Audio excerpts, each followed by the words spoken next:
battery. I see a new earth filled with beautiful people making humanity work. Let's kill the followers that follow up on popping mollies from the obvious degenerates that's failing to acknowledge the hope that we trying to spread. If I'm not his vote, then you need to bring his fucking head or film that shit in high res.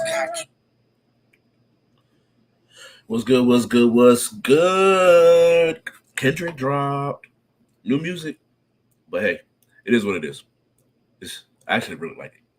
It's getting a lot of hate right now. Drake fans hate it, but Drake fans hate everything that's not big up in Drake. But hey, you are now watching Juke Boy Sports Show. It's neither here nor there. I mean, it is here, but I'm your host, Kyng Ralph, sipping coffee, drinking water.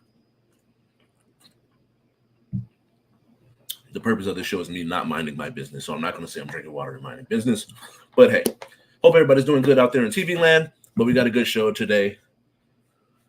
Before we get started, though, if you want to do a podcast like what you're watching, photo shoot, music video, call the number on the bottom of the screen, 707-FIT-BOXER.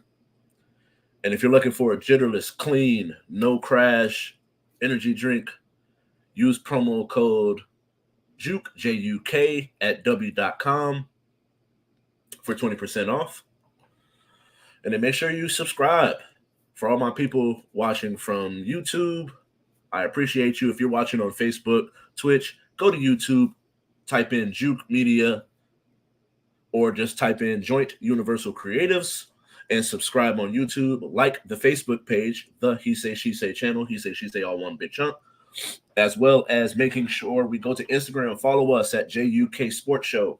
You can follow me at KYNGRALPH, at TikTok, Twitch, Instagram, at an _ for X or Twitter. And yesterday we got Thursday night football. First Thursday night game was a success. Very good game. Came down to the wire. Ravens fall to the Chiefs. Then we had the Dolphins and the Buffalo Bills. Seems like it's going to be a good game, but halfway through it, I forget if it was the second or third quarter, but Tua running for a first down, decides to dive head first, comes up with a concussion, goes stiff, and it's been the talk of everything. And so eventually Tua is concussed, like I mentioned, doesn't return to the game. The rest of the game is a blowout. And so the question is, should Tua retire? And it's starting to get to that point where we talked about this last time, but the more it happens, when you go and you watch the play, Damar Hamlin, who shout out to him for being able to get back on the field and be able to contribute to that defense, give the glory to God. But at the same time, Damar Hamlin cradled him, didn't really hit him that hard or hard at all, and he's concussed. And so now we're having this conversation right after he just got this contract, which whether or not you feel like he deserved that type of contract or not. But Tua, this is this third or fourth concussion. It's like at this point, with how soft he was hit, him going stiff, getting rigor mortis damn near, this is the conversation that's got to be had. At some point, he's not able to protect himself, let alone someone protecting him and not even letting him get on the field. And so it's a tough conversation. Like, I think he has one more. I'm not willing to just go out and say he should retire. But at some point, you got to do what you got to do to protect yourself at the end of the day. And he's got to slide feet first. Stop diving head first. If you're going to dive head first, don't go directly into the person. Like, I meant to look this up earlier, but he's not a big guy. And so I think they got him listed at, he's 6'1". Hold on, if I could pull up his actual size and weight. Yeah, but they got him listed at 6'1", 225. So he's about my size. And so I'm like, being 6 foot, 6'1", 225, you're not a big guy for you to be trying to run people over, dive head first, And you're going to find yourself where you're putting your family in a difficult position. It's like, yes, we want to build generational wealth, but at the same time, to what expense? Where you're not able to reap the benefits of the money that you've made in your career. Like being a quarterback, this quarterback making 40 million, $50 million a year, if you're 2 games into the season and can't reap the benefits of it. And so it's definitely a precarious situation. It's just unfortunate. I hope that he can learn to protect his body and protect himself. As a quarterback, there's certain moments where you're just not going to see the hit coming. But he got the first down, and instead of sliding or just getting on the ground, he dives or leads head first into a player who's not really looking to hit him and gets concussed to the point where he stiffens up on the field again. And this is just scary to watch. If this was my son, this is my brother, my uncle, my cousin, it's kind of hard to watch someone you love go through that just for the sake of making a check. And so I'm not ready to pull the plug and say he should retire, but he should at least be thinking about it. And so Asia Wilson and the Las Vegas Aces beat the Indiana Fever and Caitlin Clark. And Aaliyah Boston, don't want to, I feel like she doesn't get enough praise like she should, but it's not the purpose of this conversation. So Asia Wilson, who is killing right now, has multiple 40-point games this year. The Aces are not doing as well as I would like them to be playing right now, but we are closing up on the season. And so I do feel like she is clear and far away the favorite. On Wednesday, closing up the second quarter, she pulls up at mid-range, and on Wednesday she was on fire from mid-range, honestly. If you go and look up a lot of her buckets was catching shoots or pull-up jumpers in the mid-range. And so she breaks Jewel Lloyd's scoring record, who Jewel Lloyd last season scored 939 points. She goes to 941, breaks the record. Now, eventually, she scores more points. She was one of the main factors on closing out that victory, creating for others while also getting the buckets. And so I don't think it's close, man. I feel like a lot of people, when it comes to certain things, they're throwing certain people into this conversation. Caitlin Clark is nowhere near the MVP. And Asia Wilson is far away the clear MVP. I don't think it's close. I don't see that shit being close with nobody in there. I think that when it really comes down to it, yes, their record is not what you would like for it to be, but they're top 4 in the W with 23-13. The Fever are 19-18. I could see maybe like Stewie or somebody or Nafisa Collier or maybe Alyssa Thomas with the Sun. Like, I can see what you would possibly say, but her stats is just so far above and beyond everyone else's that I just don't really see it really being that close. My personal opinion. Now, I could be a little biased with that conversation, but I'm going to pull up these stats in a second. And so, all right, let's pull up. Cool. Not the day, but the regular seasons per total regular season. Cool.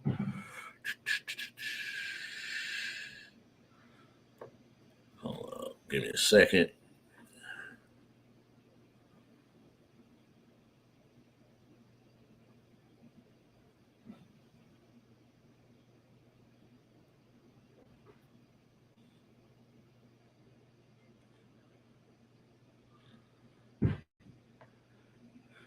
All right. And so points per game, Asia is leading the league with 27.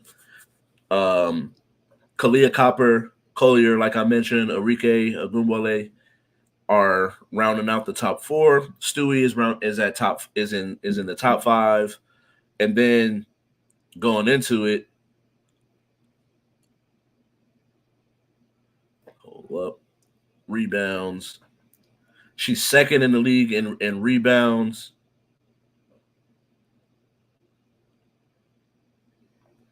She's first in blocks, third in steals. And these are reasons why, and she has her team in the top four. So I just feel like it's not really close, man. I feel like she's gonna get Defensive Player of the Year, MVP. It's just a matter of can she lead her team to a three-peat. And that's the part where, for me, it's gonna be difficult for them in the end. I do think, oh, they play the Fever again. I believe that's later today. Yeah, they play the Fever again today. And I just don't see it where a world where she doesn't win the MVP. Now, closing out their season, can they make enough noise to the point where they finish, like, over the next couple games? They got the Fever today. On Sunday, they play the Sun. Later in the week, they play the Storm. Then they got the Wings. And I believe that's finishing up the season. So the last 3 games of the season is essentially they got the Storm, Fever, Wings, and then they go to the playoffs. Now, this one's going to be a little bit more difficult given the fact that last year they were so dominant that they had home court. But they're going to have to go on the road in order to be able to get this one. And I think as of lately, they've been playing better basketball. They beat the Sun recently, beat the Sky, beat the Mercury, beat the Dream, beat the Sky again. And so since they've come back from the break, where they came back, so they're 1, 2, 3, 4, 5 losses. 1, 2, 3, 4, 5, 6, 7. So they're 7-5 since coming back from the break that they took with USA Basketball. They're 7-5 over the last couple games. They're 4-5, 5-6. So within the last 7 games, they're 5-1, 6-1. To finish up the season, if they can finish strong, gain some momentum going into it, they can get some confidence. Asia's playing at a very high level. And so I just don't really see her not getting the MVP or the Defensive Player of the Year. It's just a matter of, can she be able to lead the troops into a victory when it comes to getting that three-peat. And so Sean O'Malley is headlining UFC. Let's see.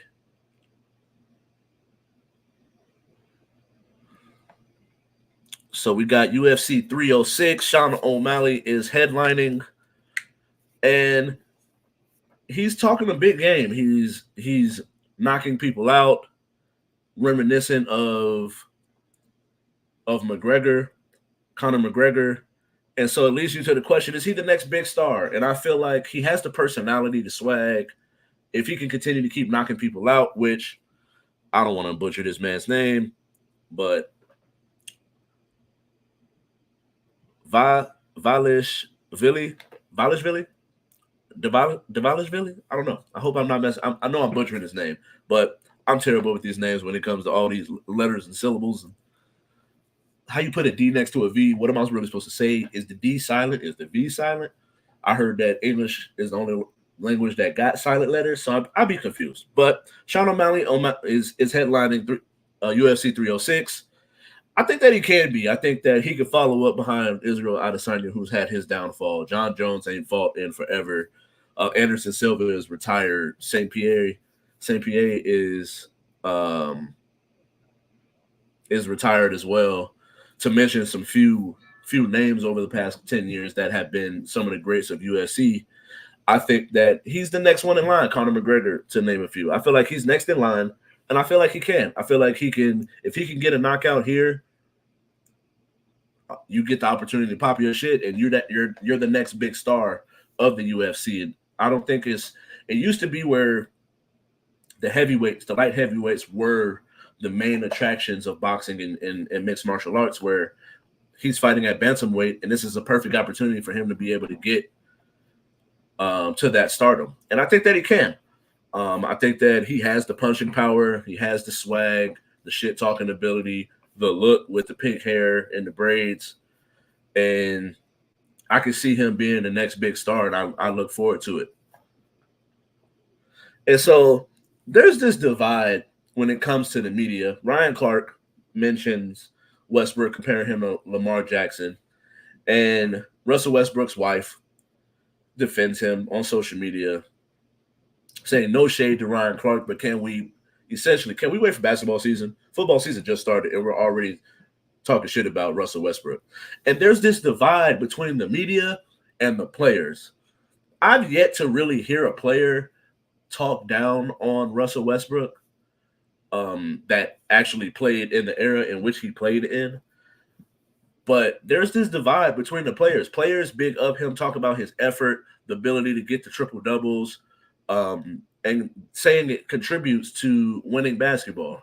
Where when you talk to the media or you talk to the common casual about Russell Westbrook, there's this negative look where he doesn't have the cachet that you would think, or the superstardom that you would think, or even a lot of people, a lot of casuals and media people don't feel like he contributes to winning basketball. And so it leads me to the question: does Westbrook get unfairly criticized? And I think he does. I think when you really think about it, is he one of the greatest point guards of his era? Yes. Is he the best? No. But I don't think there's anything wrong with that. I think that we can acknowledge two things can be true. Yes, his effort and the way that he plays can be a positive, but it can also be a negative. I was watching Gil's Arena earlier, and they were talking about the speed at which he plays. One of the things that I talk about with Luka is Luka's not fast, but his ability to change speeds is one of his greatest techniques and his greatest attributes. And so I do feel like when it comes down to it, Russell Westbrook being at 100 miles an hour at all times is one of those things that now you're moving so fast, you're doing so much, you want to win so bad that you're causing turnovers, you're taking bad shots, and you're putting your team in positions to where you're not contributing to winning basketball. Now, at the same time, he does a lot of things that you just can't teach. He has a motor like no other. There's a play, I believe it was during the playoffs or during the regular season, where he got 3 or 4 offensive rebounds and creating shots for Paul George, Kawhi Leonard, and James Harden. And I think that those are things that cannot be understated when it comes to talking about Russell Westbrook. Yes, you're going to get the turnovers, but also you got a motor, you got a rebounder at the point guard, shooting guard position that there probably isn't a better rebounder from his position in the history of the game. And so I feel like that's why we got to start having this conversation and give him his flowers while he's here. Also, he's done a lot for the sport.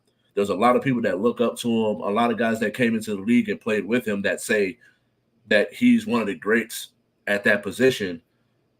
But is he the greatest? No, I don't think he's the greatest. But at the same time, two things can be true, and we got to stop tearing people down to lift others up. And so we got to the segment, who you got? I got 6 games, 3 from college, 3 from the NFL. So UNLV coming off 2-0, going up against Kansas, the University of Kansas. And let me pull up their record. They're 1-1 right now. Oh, the game's actually going on right now. I thought they played tomorrow. So although Kansas is winning right now, I am going to go UNLV to come back and get the victory. I think UNLV is playing really good football, although 2 of the teams that they played weren't really the best teams in the world. So this is going to be their first real test, with it being a legit Big 12 opponent, but I am going to go UNLV to win. I think that their defense will be able to, they have a strong defense, solid offense, being able to move the ball down the field. Now, the quarterback has to be a little better now that we lost Jordan to USC, but I do feel like UNLV will be able to get the victory in the end. And this one here, I've been waiting for this game. I really wish it was last week, but Memphis is going up against Florida State. Memphis is 2-0. Florida State is 0-2. With such a big name as Florida State Seminoles in college football ranks, I feel like this is a game where if they lose, coach is getting fired.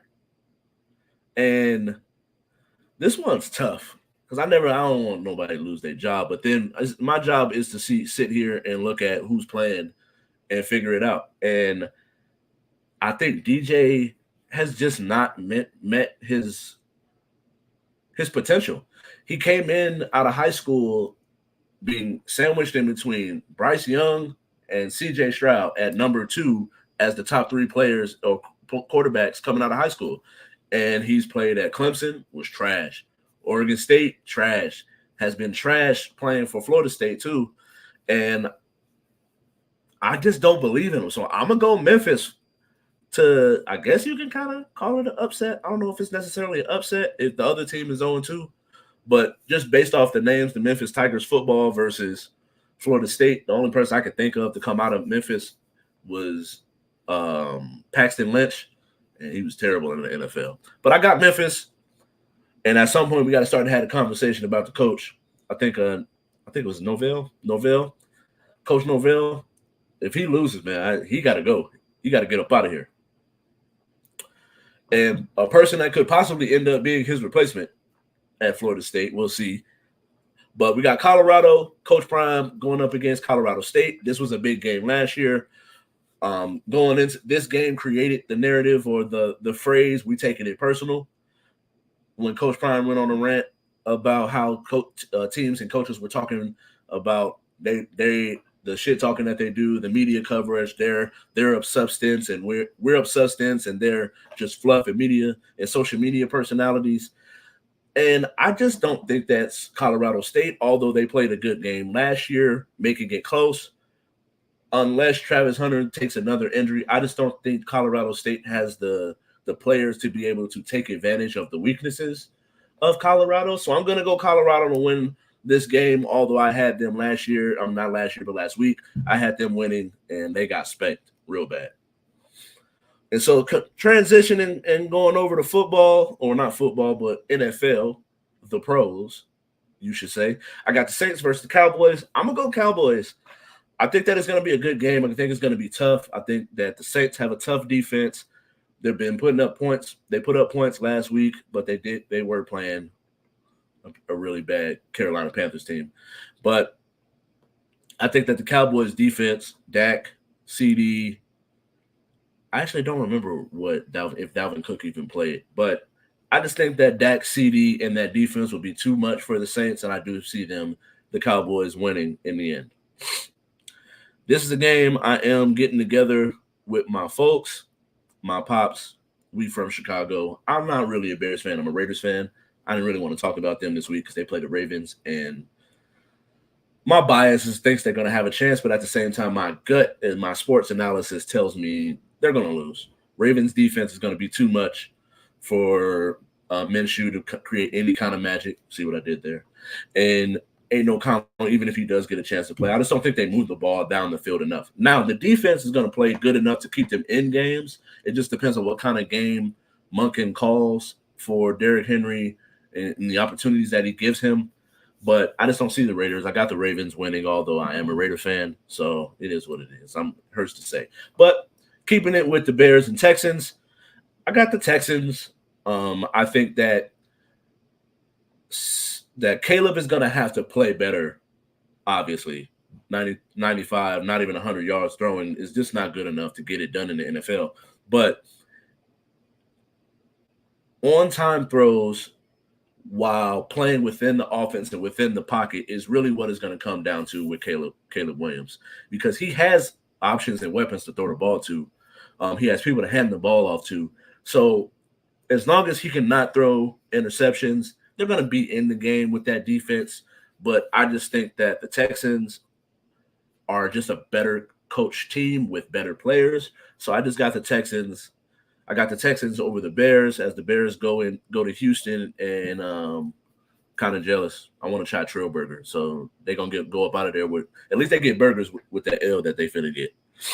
And so this one's a little difficult to say. I had the Falcons winning the NFC South, but after seeing last week, unless that offense just looks a little different, I don't see them beating the Eagles, and they're gonna go 0-2 as the Eagles go 2-0, which works out because I got the Eagles winning the NFC East, but I just don't see. I don't see a world where the Falcons win unless Jalen Hurts just starts turning over the football too much, which is something that he did last week. Hopefully, he can clean that up and get a better victory. Although they did still put up points, while also they could have possibly had 3 interceptions to keep it a buck. And so, off tops, as we finish up the show, Kendrick drops a new song on IG, which his mind and the things that the visuals and meanings of things is the song is 5 minutes and 4 seconds, which if you know anything about New Orleans, that's their area code for a lot of New Orleans. And he talks about the culture and cleaning up things in the culture. Now, I'm not specifically thinking this is just a straight up Drake diss, but I do think that Drake is one of the things within the culture in which he has a problem with. And that's ultimately where I think the beef stems from. But this is more of a, I'm talking about this, but if the shoe fits, wear it type of situation. And I like the song. I do think that at some point we do have to hold certain things accountable, call certain things out. There's a lot of positives that come from hip hop, but there's a lot of negatives that come from it as well. Where, as a person who is a parent, there are things that I wouldn't want my daughter to be like that come from hip hop. But there's also a lot of things that I would like my daughter to absorb and learn from when it comes to hip hop music. And I think that calling out the negative things while uplifting the positives is something that's very important. And I think that you should listen to the song if you haven't. And so, Uncle Shay, whoo, boy, yesterday was not yesterday. Wednesday. Wednesday was a wild time. Wednesday morning, Shannon Sharp goes live on Instagram while having sex and doesn't realize that he hit the button. And so you hear a lot of heavy breathing, a lot of moaning and talking, and it was definitely an intriguing time. The rest of the day, the memes that came from it, the conversations that were had, I think it's definitely a life lesson and definitely things to learn from it, because it's like, how do you go live without necessarily knowing that you went live? And so I'm gonna take him for his word. He did genuinely look embarrassed. He had tears in his eyes as he was explaining what happened. Told the truth as far as what happened and made some jokes. But I think that in the end, it's like real life situations are going to happen. We're not robots. We're going to make mistakes. And I think that that's one of the things that you can take from it is someone of that stature can make a simple mistake just like anybody can. I remember a while ago, because I do got a girlfriend, but a while ago, in my early 20s when Snapchat was first getting popular, I posted a picture on my story thinking I was sending it to someone else. So like it could easily happen. And so I think that these are things to learn from. If you're gonna be doing the nasty, don't have your phone in the bed with you, because bro, that shit, it was hilarious. These memes, you got to look up the memes if you haven't. And so to finish up, Rick Barry and George Gervin were on Joy Angelou's podcast recently, and they were talking about Caitlin Clark and the fact that she's bringing so many eyes and views to the sport that the women of the NW don't realize the good that she's doing for the game. And I hate this whole narrative because it's like, what am I really supposed to do? So I'm not supposed to guard her tough. I can't foul her hard. And it's like Rick Barry and George Gervin have openly talked about how soft the league is now.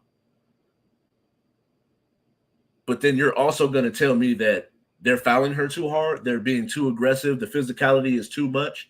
And I feel like you got to pick one, man. I've been consistent on this.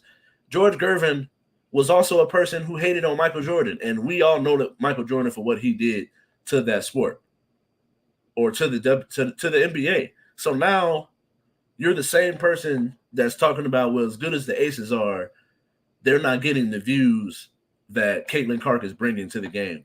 And that's the part for me that I dislike this whole narrative. We got to stop with this shit, yo. Because at some point, like, yes, she's bringing views. Juju is going to bring views. Paige Beckers is going to bring views. Angels brought views. Cameron Brink has brought views. But at some point, we got to play. It's a competitive sport. What am I supposed to just lay down and let you get buckets? No, I'm not finna let you do shit on this court. You're going to get hit like everybody else finna get hit. And if you watch the game, I've watched enough games, Caitlin Clark be talking shit. But for some reason, it gets Angel Reese gets vilified for the way that she talks shit. But Caitlin Clark talk big shit. Like I literally just got done watching the Aces and Fever game. She hits a three in the corner, turns to the bench talking big shit. And I'm like, we don't ever talk about this when it comes to Caitlin Clark. They always talk about how humble she is and woo wah. Yeah, she had 5 years in college. Of course she's gonna be more ready for media and be able to handle. She's a grown ass adult at this point. And so I just feel like I hate the narrative. We got to stop with the shit. Cut the shit. Cut the cap. That's why I call this. I'm calling cap. This shit is cap. No, they don't. Yes, they're grateful that she's bringing views. Yes, at the end, they are going to make more money because of this girl and the people that are coming down the pipeline as the game grows. Because they were already growing, and then she's helping and pushing the momentum in the right direction to the point where they do have private jets. They are getting more TV deals. They are getting more viewership. But it's like you can't, and I've talked about this earlier in the year, if you look at the views all the way around, including games that Caitlin's not playing in, views are up all the way around. It's not just games that Indiana Fever are playing in. Yes, when the Indiana Fever came here and they moved the game from the Michelob Ultra at Mandalay Bay to T-Mobile Arena. Yes, those are things that come with Caitlin Clark. But at the same time, the sport was growing. So we can't ignore that and just make it seem like it's just Caitlin Clark, which is really what they make it seem, because Angel Reese, the moment she got drafted, ticket sales went up, jersey sales went up, and viewership went up. It's not just the Indiana Fever and the Caitlin Clark effect. And so I got to get up out of here, y'all. But like I mentioned before, make sure you go like the He Say, She Say channel on Facebook. Subscribe. I'm trying to get to 100 subscribers by the end of the year. Go make sure you go subscribe at Juke Media Group, or Joint Universal Creatives with a K.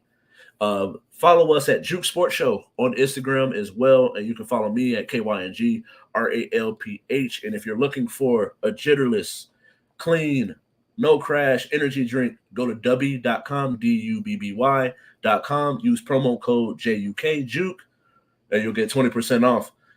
Thank you all for watching. Hope everybody's doing good today.